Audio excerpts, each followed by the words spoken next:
what happens when you cannot polish a turd? You know what you do? You paint a turd. Now, in this case, I'll show you. I'm going to be running a, a grinder, and I'm going to just be heating up the welds. It's not going to fix anything, just to get rid of some of the sharp dags. And then I'll just paint it all black. Just like that when you're handling it, there's no spiky bits, because that's the beauty of the gaseous welder. So I'll just quickly hit them. We're at the halfway of the exhaust. So I've got an hour before I go to work. I've just been a bit busy today, so I'll quickly do that, and then down the track we can then bolt it all up and know it's pretty much ready to go. It doesn't have to come down anymore. So yeah, we'll just get straight into that. The weather's a bit. How's it going? So yeah, let's paint some exhaust bits.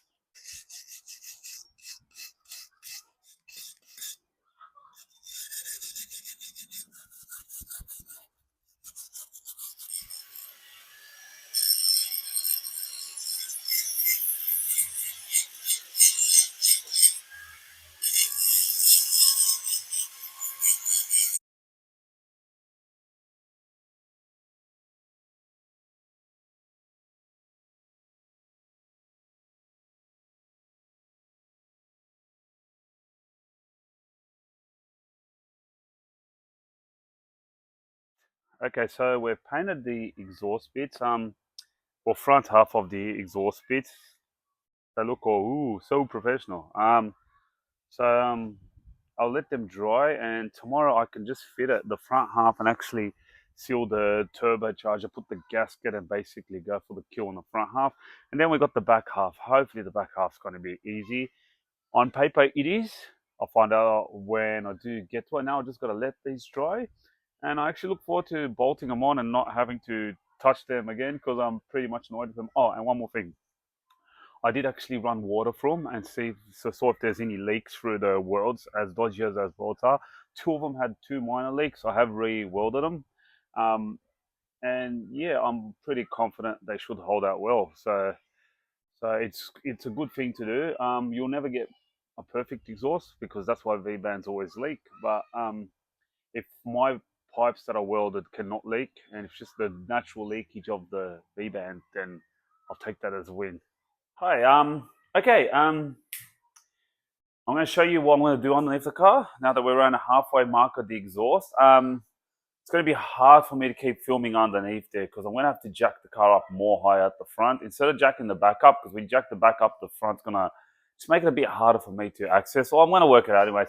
I'll show you what I've done and what the idea behind the exhaust is. Now, that's obviously the front. That goes from the turbo. That goes out over the front axle. That little connector piece, V-band. Then we got the catalytic converter. Now, obviously, we're gonna put the resonator next, and then this is what I was talking about. Underneath the car, around hopefully the halfway point, the cutover, we can open up a cannon style, so it'll probably give that really annoying noise, but it's still a full 2.5-inch system. That's what I want. And when you close it, it will step down to the 1.75-inch. That's the factory muffler. Now, in an ideal world, I would have kept the factory resonator as well, but the resonator's forward a lot, so because then I would have definitely known it would have killed the noise. But yeah, I'm just gonna put this together now. It's AliExpress, this cutout valve. To be honest, it's already, when you put it in the sun, you see a little tiny leak. So hopefully I'm at peace driving it with the little cannon muffler always open, so then it doesn't matter. But that can be changed. But to get one from the US, and I've used them a lot of times, and even my car out there has one.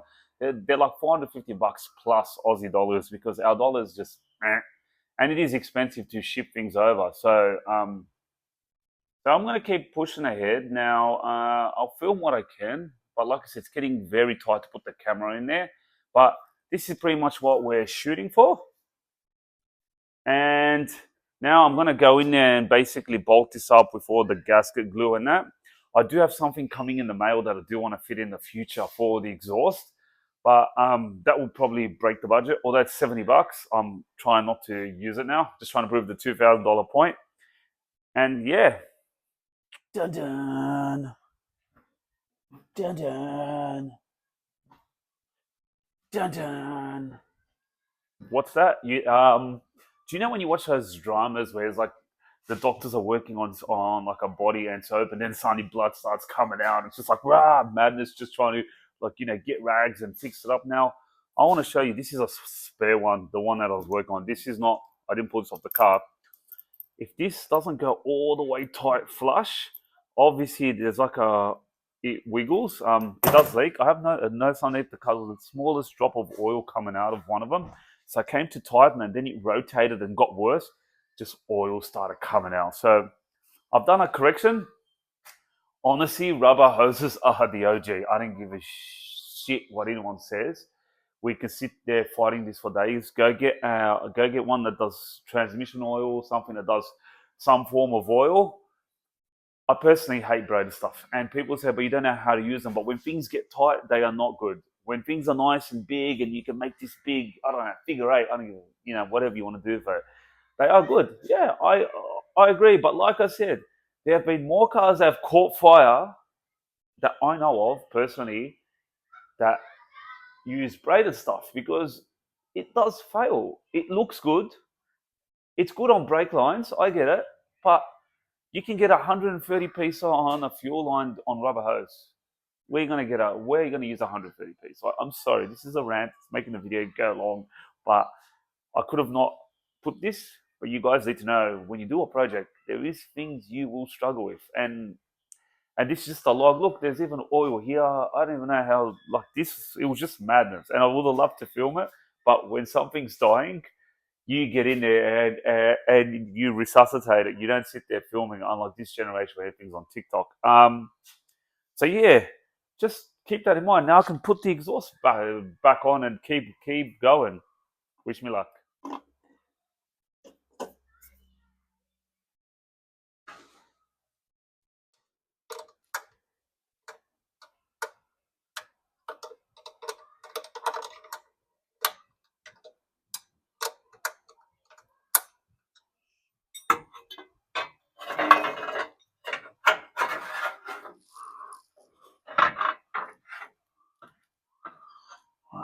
Remember that burn I said when I burned my arm and I said it was hurting? It was a bit back. Look at that battle scar. Anyways, I've bolted what I've done so far of the exhaust all the way to the cat and the cat itself, and I've got 64 centimeters left. I'll show you what's going on under here. See if you see that. Before we have to hit a bend here, and I don't want to hit a bend. I want to put the reducer there and maybe put a hanger. So looking here, I still have. If you pull this back, sorry guys, live stuff you do on video. We got around maybe 5 centimeters, 6 centimeters to play with. So I'm gonna have to flange the resonator, maybe put a small bit of pipe. Small bit of pipe helps, I think. And try to finish off the exhaust as quickly as possible so I can keep the factory muffler. I would have loved to keep the factory resonator. That would have been definitely a full quiet exhaust when it is all closed. But we just got to work with what we have. Part of me wishes I changed the rear muffler, and I could have because I didn't have to fit this. But even so, this will fit because looking at the back bumper.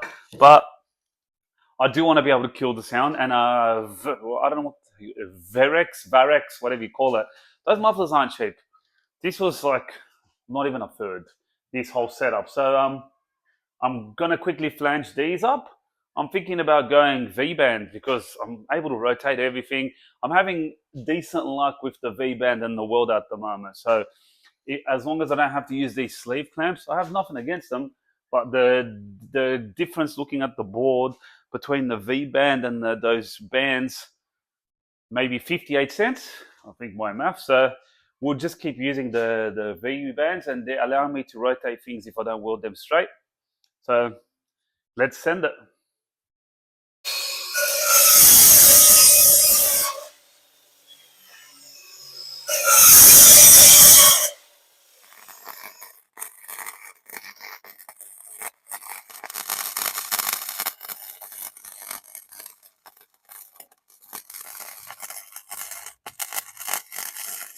just like that.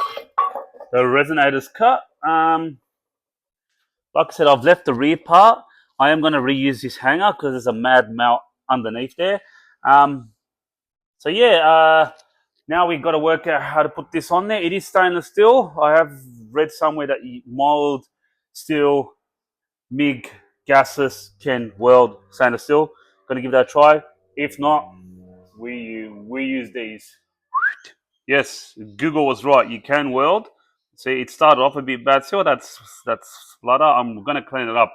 Now you just gotta I know it's just turn up the welder a bit. So went from level 1 to level 3 on my welder. Each welder's different. Apparently it can rust because I think you get rid of that stainless coating or whatever it is. Obviously, you're putting mild steel on it. I'm still actually going to paint it black. So just like everything else, paint it black.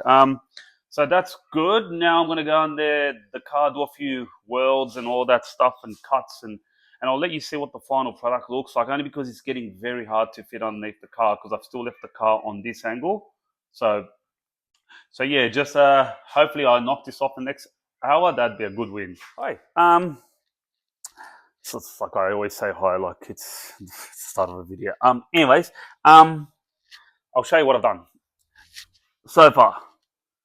Let me fix that camera. Sorry about the shake. The resonator had to be shortened, so it's pretty much V-band right on the resonator. The cutout will go like this. I'm going to use one of those sleeves just because the dump will go there, and that is the fuel tank right there. Lucky there's a shield. That little tiny bracket holder, see that little tiny bar there you see right near the exhaust? I don't know if I'm going to be able to keep that.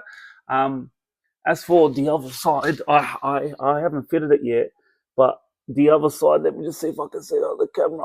We're going to have to somehow bring that pipe to this pipe, see it? That's the 1.75. Now, I'm not worried about that. Let me first get the whole exhaust, that side done, and then bring the other one in. I do want to use as much holders as I can, because then if the exhaust shakes, it's got a lot of play. We've already got one good holder at the front. We've got a flexi at the front. Now we just got to bring it home with the two at the back. And yeah, I'm going to start welding a few bits and pieces. It's starting to look okay. And yeah, let's bring it.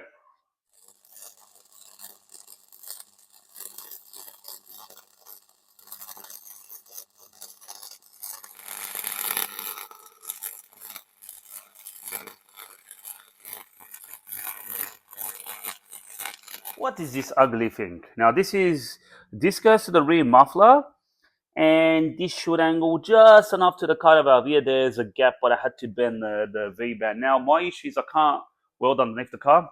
Not confident. Small gap, all of the above. But that seems okay. So I'm going to weld this. I'm going to finish off the cutout valve. I think there's still one more V-band. And I'm going to see if the rear exhaust, which has a hanger, if it helps support the system, because there's already one at the front. I won't have to worry about the one in the middle, because it is sort of almost hitting the cannon. If not, then I could take it to an exhaust shop. They'll probably charge me whatever, $100. I could do that in the future. It's but for now, I want to finish off the welds, make sure she all fits, put them back down, paint them black, keep going. Good news, bad news. Okay, good news, the exhaust is done. I'm painting it out there. You probably can't see it, but just letting it dry in the sun. It is back to 30 degrees today. Just not as much ice cream trucks as there was the other day when it was raining. Weird. Anyways, bad news. Firstly, my Texas run out, my black one. And I've had to make changes because I went underneath the car and made sure everything was legit.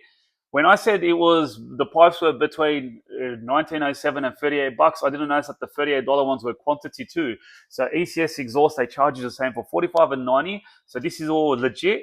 I could have fudged these numbers. I am not. And I'm very happy to show invoices. Now, this is from the front of the car to the back. I'm just going to be quick. There's a 90, a flexi, a 2-bolt flange, a 45 pipe, a V-band, then there's a cat, a V-band, a resonator, a V-band, then there's a cutout valve, then there's the exhaust sleeve, that clampy thingy, and then there's the cannon tip. And then on the other side of the cutout valve, there's the V-band, the reducer, and there's that 2.5-inch pipe that I've used that I've been cutting bits and pieces for throughout the exhaust. So that whole exhaust, firstly, was 471 and 61 cents. Now that is pretty cheap. Money left though, literally less than 60 bucks. I said I was going to go over. Now, if I can keep it to around 2200, 2300, it means that you can turbocharge a car for under $2,000. You say, but why are you saying that? Firstly, I paid for a welder. The exhaust manifold cost me 200 bucks. Don't need to do that. Secondly, you can't forget that I actually bought a new exhaust manifold just because I wanted something shiny. That was 171 bucks. That's 370 bucks already. So put it this way, I'm 100% confident I would have been able to turbo for under $2,000. A few speed humps, but I'm still gonna see how cheap I can do it because it is still a $2,000 challenge, and there's still no point in me just going meh. And I know as a fact that the fuel management unit, the FMU, is a bit over 150 with the bits and pieces. So like it's going to be very close, but let's keep it to no more than 10%. These things happen. I'm now just going to wait till the exhaust dries, and then I'm going to bolt it all up. As for the exhaust hangers, should be fine. And then I can start putting back the front bumper and putting all the vacuums in the engine bay, and then doing all the wiring and all the little bits and pieces to send it. And I'll show you one more thing for the future.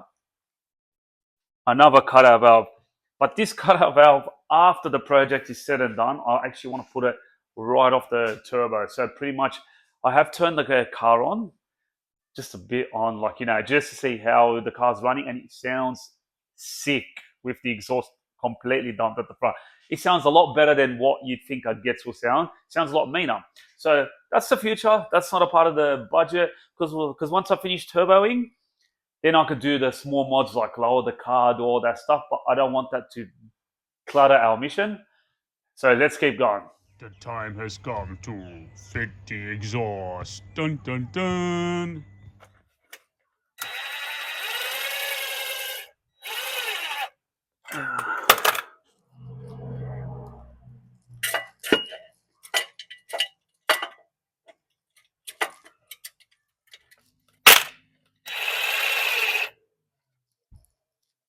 Yeah, I don't want to go too tight because it allows me to rotate it just in case, just a bit off. This is where parking your car makes a difference.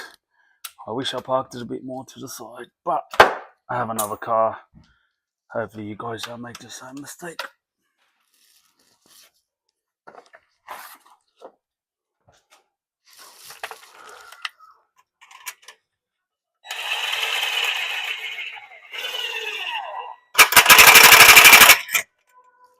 Now that we've hung it onto the factory hanger to the back, that's pretty good, eh? It's kind of got that little bit of a bounce. So if you hit something with the front engine rocks, better. Now let's put the cannon on. Bam, bam, bam, bam, bam.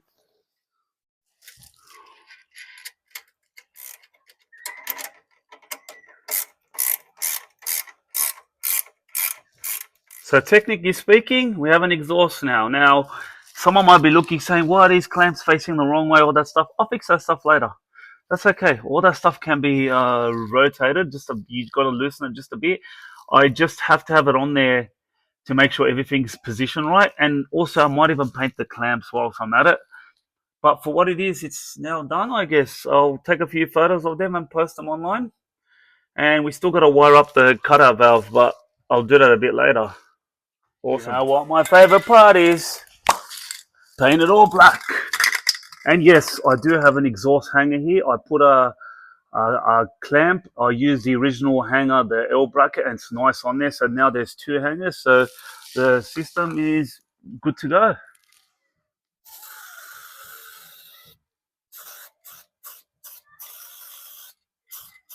One thing I can't forget is the angle of this. So I'm gonna re-angle that cat so this sort of can have some body clearance. But yeah, it's a bit of a tricky situation, but I think I can make it flush. And as long as this is not the lowest part of the whole car, this is the oxygen sensor, by the way, I should be good. Yeah, I re-angled it. That's even better. I like that because that's not going to touch anything. Okay, let's get under here. Okay, that's your front dump.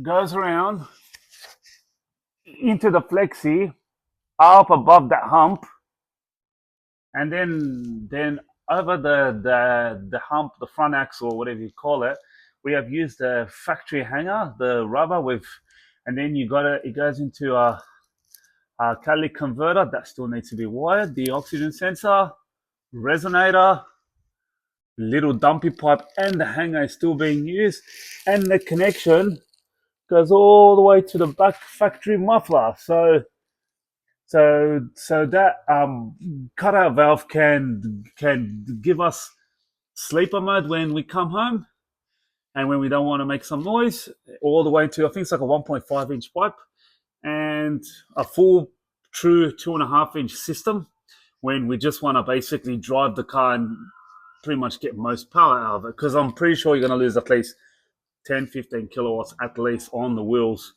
with that more restrictive rear center, the rear exhaust, because there have been people that put the car in the dyno and actually getting 10 kilowatts with a high flowing exhaust on a naturally aspirated car. So on a turbo, it's even multiplied. So it's looking good. It's done, but now we go to the final countdown. But before we do that, what's the swear jar rating? 6 out of 10. Yes, it it was good. It was there were some difficult moments, but 6 out of 10 just means you sort of need to have a bit of an like a patience and sort of have to just think when you do stuff. It's not like a 9 out of 10 when you throw everything at it and it still kicks your ass like the exhaust manifold when I did that. Um, all in all, it's good. We've saved a lot of money. And it actually works. We tried the cutout valve. Me and the missus, we turned it on, we closed it, we opened it. It actually sounded pretty cool. It sounded cool when you silenced it. When it was on, it sounded like a cannon muffler. But I think that's the point of it. So far, it's sleeper mode. We'll see. But now, let's jump to the next thing because we're very close to finishing. Let's bring it home.